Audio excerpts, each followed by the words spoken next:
I'd like to talk about one's perception.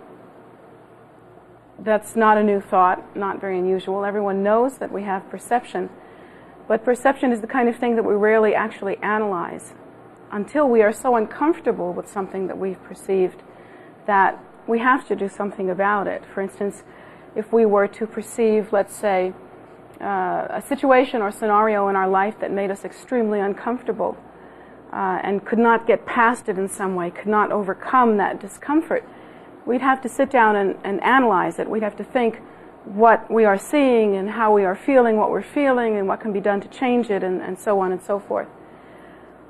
But those perceptions are extremely complicated. They're very visible. They're very overbearing in the sense that if we're really suffering, it really hits us, it drags on us, it pulls on us, and we can really feel it. What we hardly ever analyze are the most subtle perceptions. Those are the things that we take for granted. We leave them alone. We don't think about them at all. We find ourselves, in the worst case, moving through hours, days, weeks, sometimes months, with no awareness that we've perceived hours, days, and weeks worth of time. We simply move through in a very unconscious method, kind of like The Walking Dead, unfortunately. And that's happened to all of us. This is not something I'm criticizing anyone particularly about. It's happened to all of us where we've eaten a meal and said, did I taste that? What was that I just ate? You just gobbled it down and you didn't taste anything. Or your mind was in a different direction and you weren't tasting anything. Or perhaps spent the evening watching television and could not recount anything that you saw. You realized that you had offed somewhere in your brain.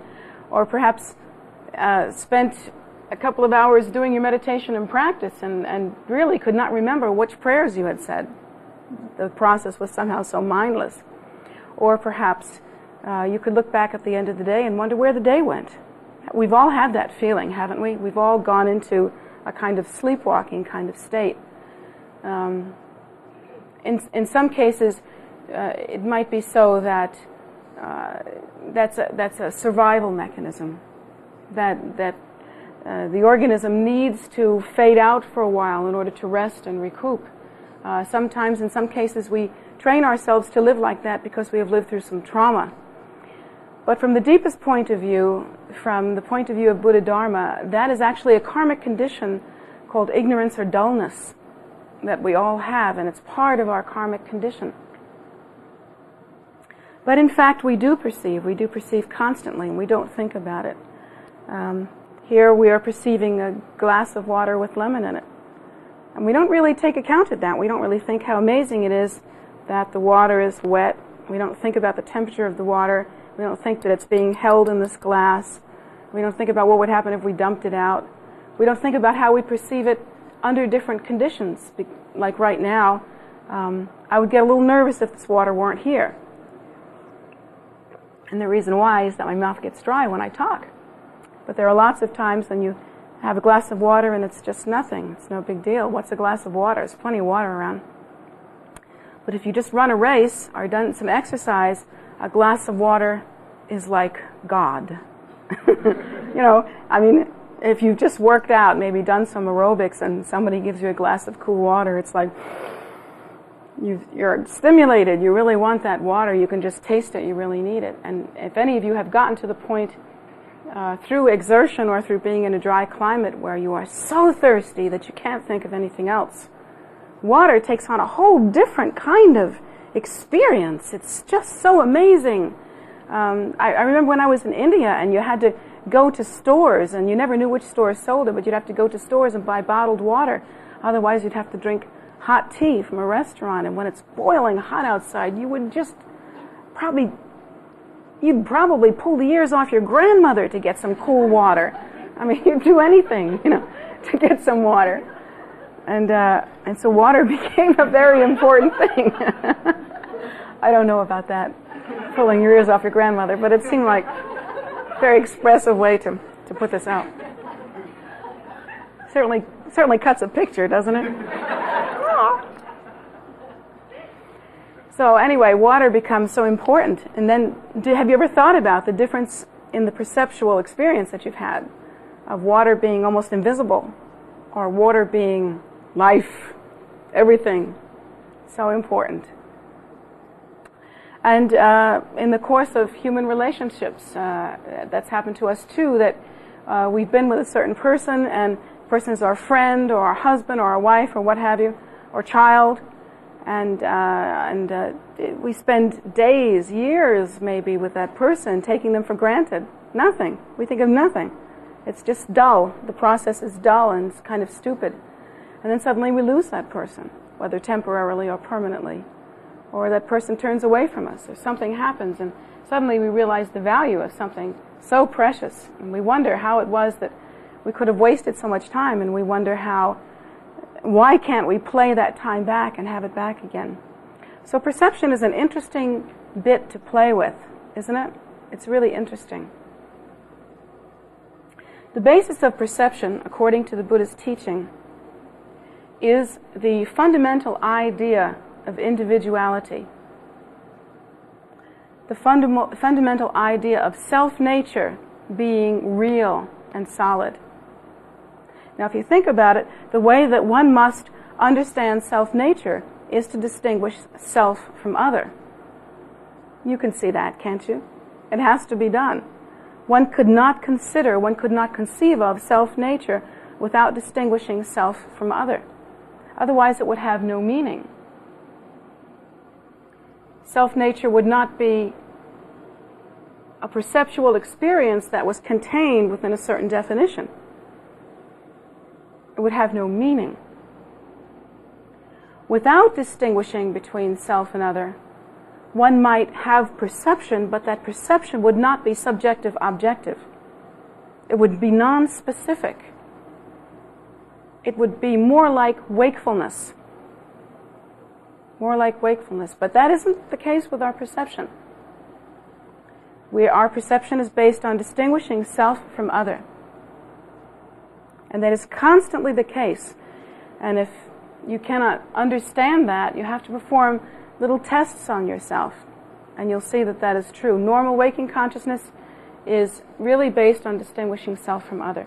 Because one, in order to proceed, in order to move, in order to have being, and that is the basis of perception as we know it, one must be able to see how to negotiate. One must have that distinguishing process. And it is as instinctive and as immediate as... I don't have a way to compare it, actually. It's completely instinctive and completely immediate. There's no space in which one decides whether to distinguish between self and other. It is an automatic, habitual response. And we've been doing it not only since the beginning of this life, but since time out of mind, since the first idea of self-nature as being inherently real. That has been going on. So that is the basis of that kind of perception. Now, there really isn't such a difficulty in that. One would think that the idea of self-nature would be the problem. But that really isn't what the Buddha taught. It's the basis or the foundation for all problems to come, in a sense. But the Buddha taught us that all suffering actually comes from desire. From desire.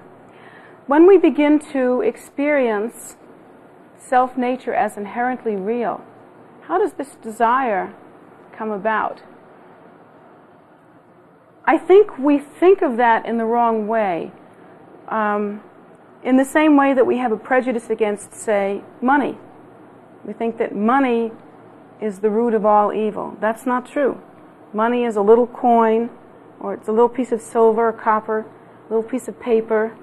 It's just something. It's like this, or it's like this, or it's like this. That's all it is. It's nothing. With this thing, if I were to blow my nose in it because I had a cold, that would be very good. This would be serving sentient beings, wouldn't it? Suddenly this tissue becomes a great bodhisattva. Serving sentient beings, and you don't have to be offended by my wet nose, right? That's a disgusting example, but it's true. Now supposing I were to take this and dip it in some water and throw spitballs at you. and hurt you in some way, or mess up your clothes. Some of you have some really nice clothes on. Supposing I were to mess up your clothes. Then suddenly this would become an evil thing. Well, not the evilest of things, but a mildly evil thing. Just for those of you that like to nitpick, maybe there's a couple of you in the crowd. And make sure that we totally understand each other. So anyway, it's a mildly evil thing. So, then we have to wonder, what is the nature of this piece of phenomena? Well, it's just that, a piece of phenomena. And that's the way money is, and that's the way perception is. It's just what it is. It's just what it is. For one to distinguish self-nature, for one to have the idea of self, for one to distinguish an object, these things are not intrinsically problematic. They are not really a big deal. But what happens is that when one perceives self and other, there is an exaggeration of that process that naturally occurs. And it seems to occur as a matter of fact. It just seems to occur in a very natural way. And that exaggeration is a kind of reactive process. And again, that reactive process need not necessarily occur, but it does, and it does so out of habitual tendency. And it's, again, not habitual tendency that has occurred in the last hour. It's not like smoking, you've done it for 10 years. It's not like even something that you've had the habit of since the beginning of your life. It's since time out of mind. We have the habit of reaction. The Buddha teaches us that we react with attraction, repulsion, or neutrality. You would think that of the three, neutrality would be the best, but in this instance, actually, neutrality is kind of like, if you could think of attraction and repulsion as two sides of the same coin, neutrality is like the tiny little edge around the coin. It's still part of that coin. And in the sense, it's almost like one has flipped it over and looked at both and decided on neutrality. It isn't really an unattached reaction. It is a reaction based on deciding whether you're attracted or repelled, going through that scenario, and just leaving it, just not having any big deal about it, not having it be very important in your psychological framework. Now you can test yourself on that, and you will find that everything that you perceive is coupled with some kind of reactive process. It's very simple to test yourself. You can ask someone to lead you blindfolded into a room, and then take off your blindfold and simply look around. If you have sensitivity, if you are accustomed to really examining your mind, you'll see that immediately perception begins to happen, and the first fundamental bias of that perception is to experience the distinction between self and other. You're immediately going to notice where you're standing. You're immediately going to perceive the room by seeing how big things are in comparison to you. For instance, this glass to me is pretty small. I can easily lift it. But to an ant, this would be a place to drown in. This would be a vacation at the seashore if the ant could swim. And so it's a big place for an ant. But for me, it's pretty small. And for an elephant, it's useless, it's so small. An elephant couldn't even get a drink of water out of this, or a bath, or anything. Couldn't even wash their ears. Nothing.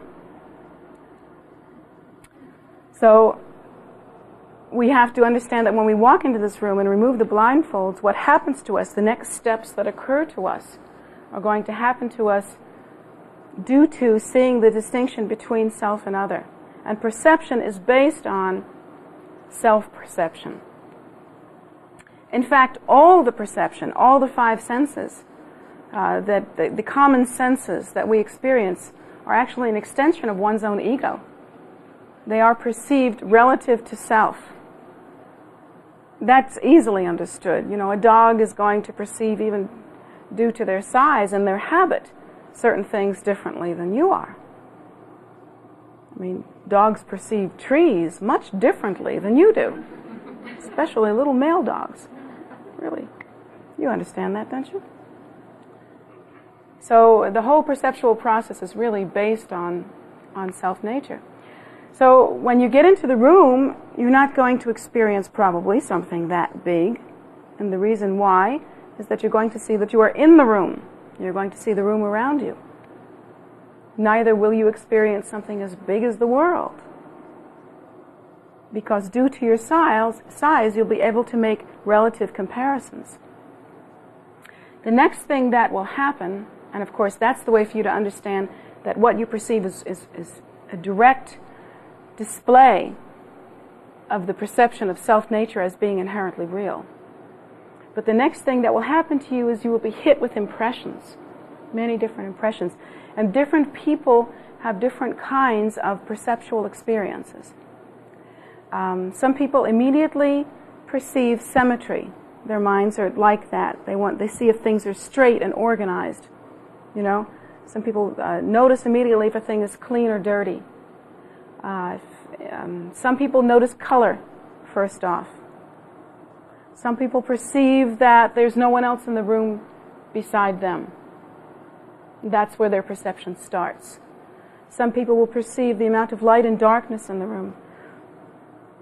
Some people will react by trying to determine immediately where exactly they are so that they don't feel fearful. Different people have different kinds of perceptual experiences. And it's really weird to think about how absolutely unique our perceptual experiences are. Absolutely unique. While two people may walk into the room and experience for themselves the same room, and when pinned down can describe some of the same things, those two people are experiencing things very differently. One, because of the emotional content, one will experience a place of safety, one will experience a place of non-safety, one will experience big, one will experience little, one will experience organized, one will experience messy. These things are very, very different in people. But whether you perceive space, dirty or clean, color, light, content, whatever it is that you first experience, and you should actually watch your mind as your eyes open. What do you first see? You will begin to react with either attraction, repulsion, or neutrality to everything. To everything. It is impossible to engage in such a test as that and not have reaction come to the mind. If you try such a test and you feel no reaction, then the difficulty may be in your ability to feel what you're feeling. But everyone, whether it is subtle, unconscious, or whether it is very apparent, will engage in a reactive process that is the nature of perception. And it would be really helpful, just as a lark, as a game in a sense, but a useful game, to learn to see that process, to learn to see how the mind actually works. In that way, one can become more competent with oneself, and one can become more competent in one's practice. To see the habit of reaction gives us a great understanding about our own experience. Now, another thing that you can do is to have yourself blindfolded and then have a person that you don't know walk into the room and stand in front of you, and then remove your blindfold. Wait till you see what happens then. According to your habit, you're going to notice different things. The way they comb their hair, the way they dress. Those are usually the first things, actually. Shape of their face, body build, stance, posture, stuff like that. And the sense of reaction will be overwhelming there. You're immediately going to start, almost like a computer, categorizing all these reactions. And pretty soon you come up with the sum total of, I think I like this person, maybe. And then when the person opens up their mouth, you'll form the rest of your opinion. depending on whether or not they're nice to you.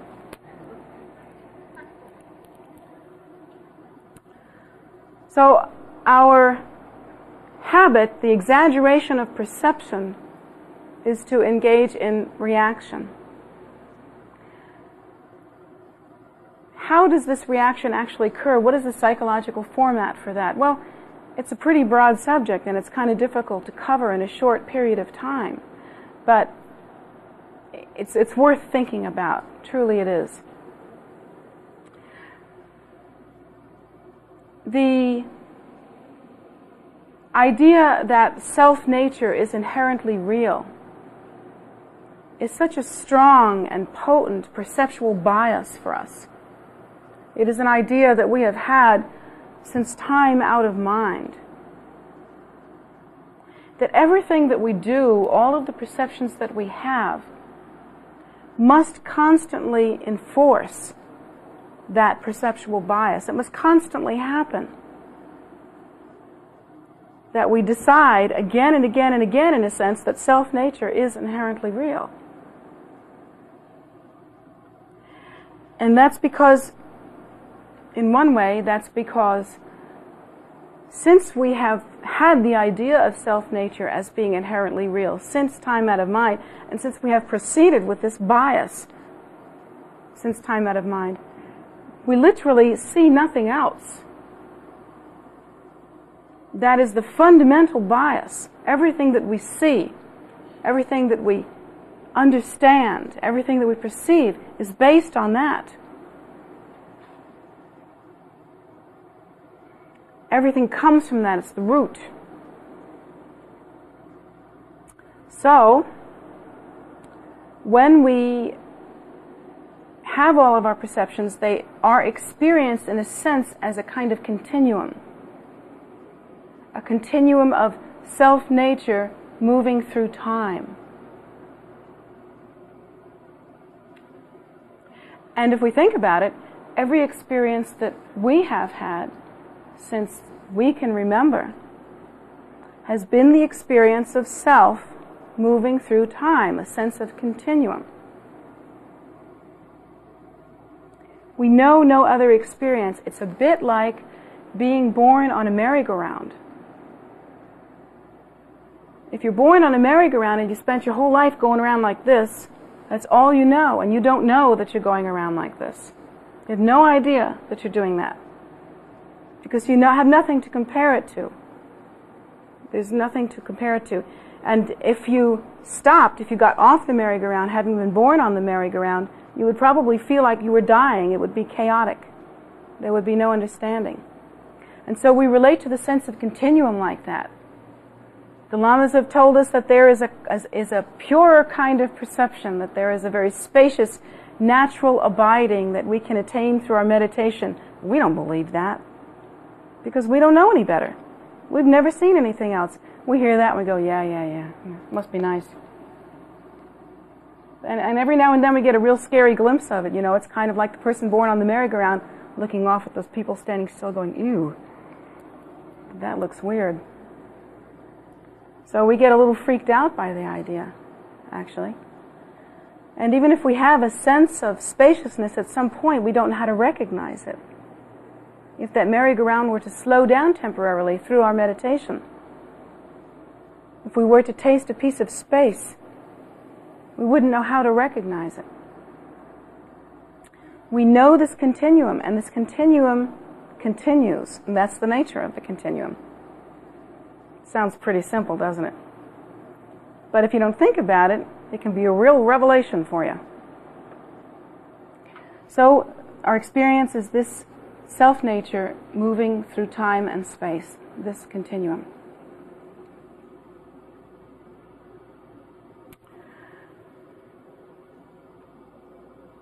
Now, that being our experience, that being all that we know, we develop another exaggeration to that process, which is the process of clinging, process of ego clinging, of clinging to the safety of what we know, of clinging to continuum. And we aren't really willing to experience or perceive in any other way. we go with what we know. We don't have the instinct. We don't really have in fact, we have the opposite of that. We have the instinct to keep perceiving as we already perceive. And so we continue to move through time and space and resist what keeps us from that, or what potentially might show us a different way, I should say. And another monkey wrench in the works that's very difficult and makes things even more difficult is the one that actually produces suffering. Again, any experience that you have is purely that. It's purely a phenomenal experience. If like this tissue, you can pick it up and then put it down that easily. If it can fall through your fingers, if there's no attachment, if it's simply what it is and then it's gone and it's nothing, and there's some spaciousness in one's perception, if there's no clinging, perception is perception. It's no big deal. To use a very gross example, chocolate is the same as shit. Unless one decides that one really likes chocolate ever so much more. And in that case, chocolate becomes the staff of life, as it is in my house.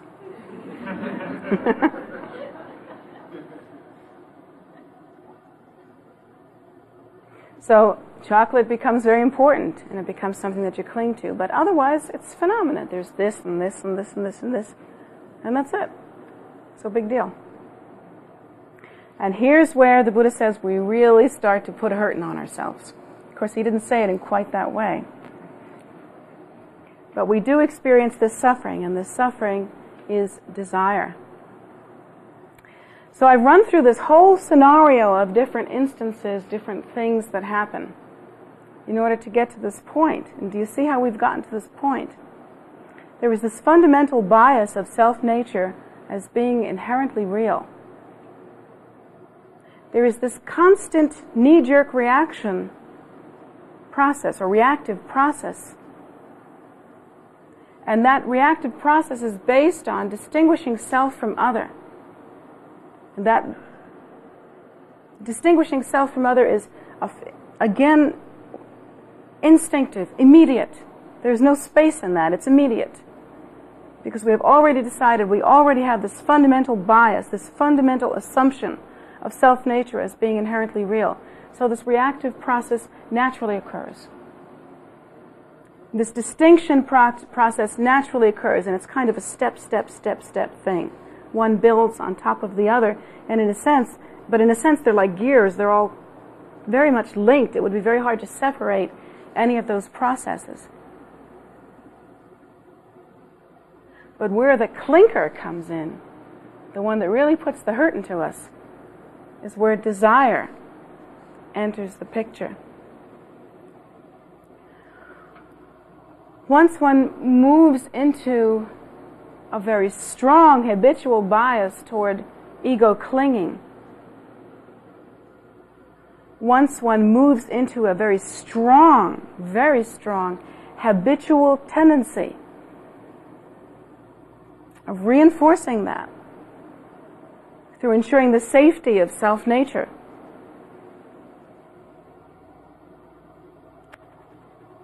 one begins to develop in a subtle way the habit of desire. And the habit of desire, once begun in a subtle way, immediately begins to snowball. It immediately begins to snowball. It's like a forest fire.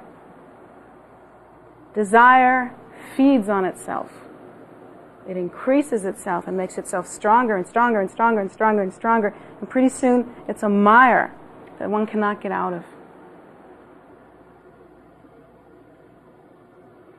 If one engages in ego clinging, if one must keep the ego very safe and intact, then one must preen the ego. The ego has to, once you decide you have a self, then you really have to do something about it. You have to dress it up. You have to make it pretty. You have to make it smart. You have to make it this or that or the other thing. And according to your learning capacity, and according to your learning experience, and according to your karma, according to the habit of your mind, you begin to learn and formulate ideas about self-nature that you immediately begin to prove out hold on to and prove out. And it's a very strange thing. You know, you would think it would be pretty cut and dry. You would think that hearing that, all we'd really want to know is that we're loved and that we're cute and that we're, you know, have enough to eat and that we're kind of rich and that we're pretty smart and all that kind of stuff. It's much more complicated than that, actually. It's much more complicated than that. Because we haven't only lived one life. It would be so simple if we've only lived one life and we've decided that we're a self. And as a self, I want to be a beautiful self. And I want to be a smart self. And I want to be a rich self. I want to be a powerful self. And all of those things. In a sane situation, if one had all those thoughts to think about and one could make such decisions, perhaps those are the ideas that we would come up with. But that's not the case. Our roots of belief in self-nature are inconceivable. We've, since time out of mind, believed that self-nature as being inherently real and accumulated the experience of self. Accumulated the experience of self, not only as a human being, but in many different times, under sane and insane conditions, and also not only as human being. According to the Buddha's teaching, we have lived many different lives in many different forms under extreme conditions. And we've had an infinite amount of reaction time, an infinite amount of perception time, and we have all kinds of mental habitual tendencies to deal with, only a few of which are we aware of. We're only aware of the ones that obviously come to the surface of our minds. Like I'm aware that I think I'm a female. I mean, that's obvious, you know. But deep, deep, deep inside, I, as well as you, have had many different kinds of experiences, of all kinds.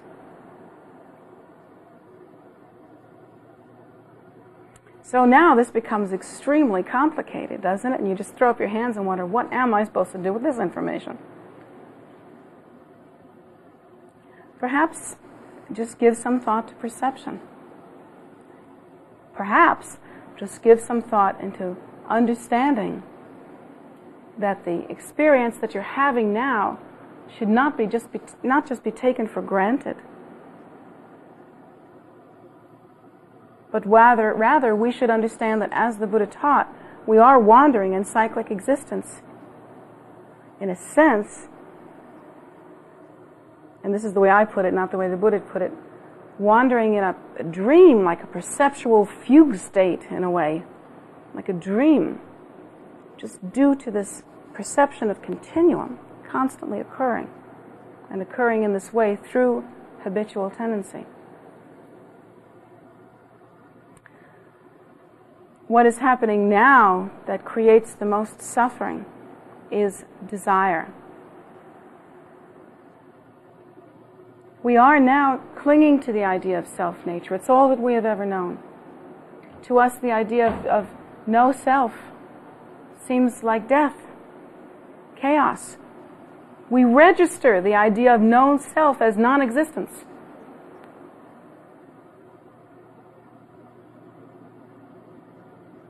We do. No self feels like non-existence. Actually, the Buddha never taught about non-existence. The Buddha taught about no self. There's a difference.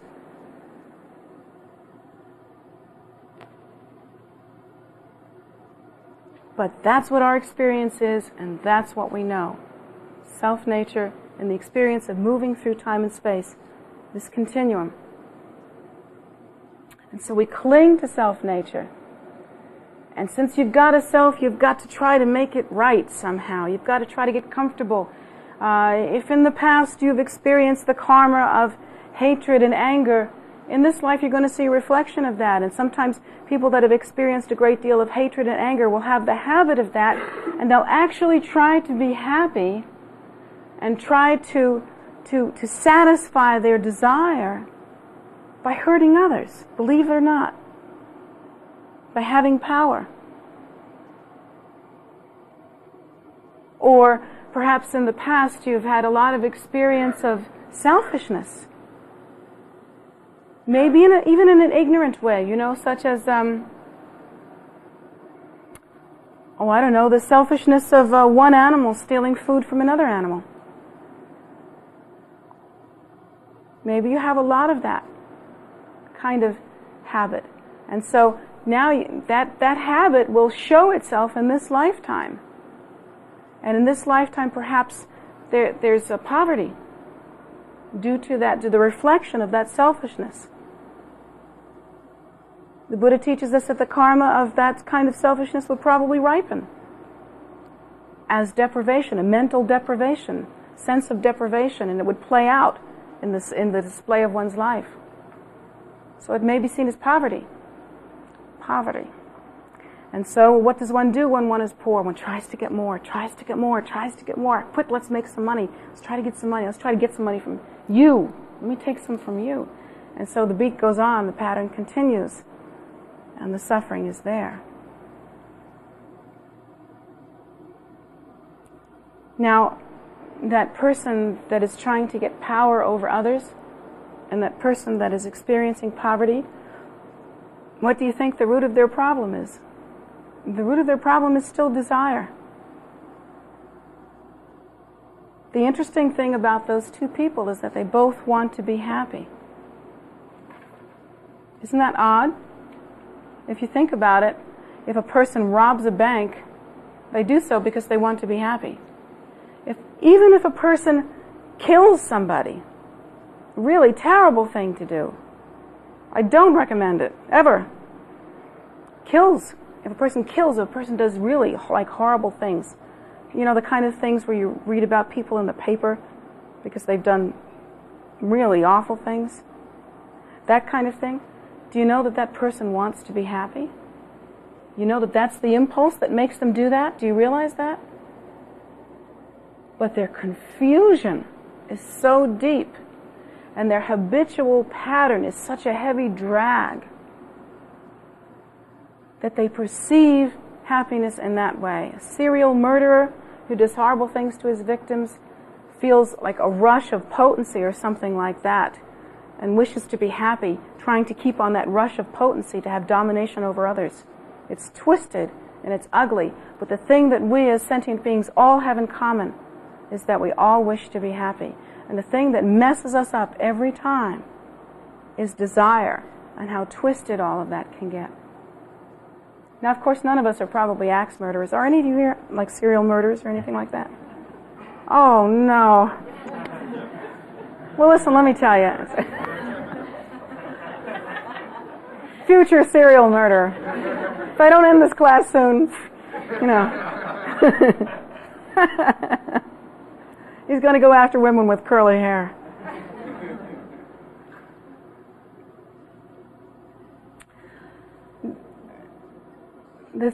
We think about something as horrible as that, and it doesn't. In a way, it doesn't make any sense. But in a way, we can see that the confusion might be that the person still wishes to be happy. But do we understand that all of our motivation is about trying to be happy? And do we understand that it is our desire and our clinging to things that makes us unhappy? Those things are so hard to understand. And I think if one were to begin to think about meditation or to think about spiritual practice of any kind, one would want to run through some of the things that I'm talking about today. Really important. Eyes open, really get the big picture. Really try to see as best as you can what this is all about. And for those of you that have been practicing Buddha Dharma for some time, you do it too. And the reason why is because as a practitioner, we can fall into practicing by rote, meaning, I have to do my practice today. Or, time for me to meditate. Or, gee, I've taken this empowerment, so now I have to keep this commitment of practice every day. And you kind of get into that kind of thing, or it's just like, or even that, 5 o'clock, practice time, kind of mentality. And you really don't get the big picture. You forget. And you lose something there. You lose something really precious. And so I think that when you're first starting out, and every day, as you're a practitioner, you should think about these things. You should think about what the Buddha has actually taught. that all sentient beings are revolving in cyclic existence, and that cyclic existence is filled with suffering, and that suffering is based on desire. It comes from desire. You should think about the perception of self-nature. Think about this process of distinction that you consistently go through, distinguishing self from other. Think about the reaction that you engage in. Think about the exaggeration that comes from that. The primary exaggeration, the one that I didn't even get into, the one of hope and fear, the very basis for desire.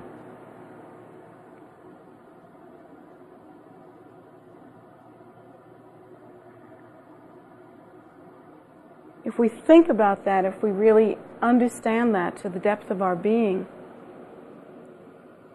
it really motivates us. It gives us a foundation for practice. It gives us the strength to practice. We should never practice because someone told us to or because it's time to. We should practice because our eyes are open. We really understand this. We really see this. We get the big picture. That's really important. The reason why I'm teaching such a complicated thought to those of you that may only be beginners, at least on the Buddhist path, or may be just starting in meditation, or maybe on and off about meditation, or whatever, is because if you think like that, you'll have more strength. You won't just flake out after a while. You really get it. You really think about it. You really own up to the fact that continuing in this way, just like reacting and exaggerating and blah, blah, blah like that, is nowhere. It's nowhere. It's a dead-end street. It leads to nothing but more discomfort. And so based on that kind of decision, on that kind of smart thinking, you really realize that there's no choice but to practice. One must have pure perception. One must eliminate desire. One must break through, cut through this reactive process. One must see through the delusion of such distinction and the belief in self-nature, and one must actually begin to awaken to the natural primordial wisdom state, which is like innate wakefulness. The uncontrived primordial view, which is our true nature. And like what I taught the children this morning, it's pure perception. It's like being in the Pure Land. It's like moving oneself from ignorance into bliss, to perceive in such a way. But even though we suffer in samsara, we don't seem to have the energy to pull ourselves out of it. It's just such a drag, and it pulls us back, and we can't quite get ourselves out. Maybe if you think about some of the things that we've talked about this morning, it might help a little bit. You might remind yourself that this is a dream-like thing, a drug-like thing. And it's just like a squirrel cage phenomena of perception and reaction and exaggeration. But there is something else. There is a purer, uncontrived view.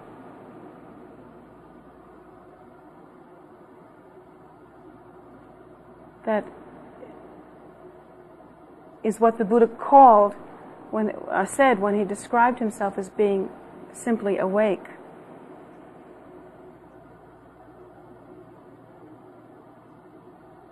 In that state of innate wakefulness, free of all that bias and perceptual reaction and all that gobbledygook that I just described,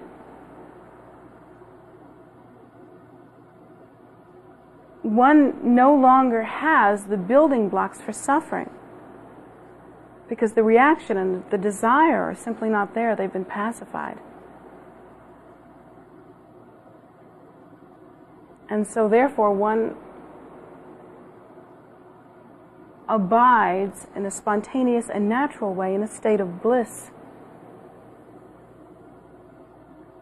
And one attains one's true state, one's natural state, which is happiness, just like that little boy said, happy.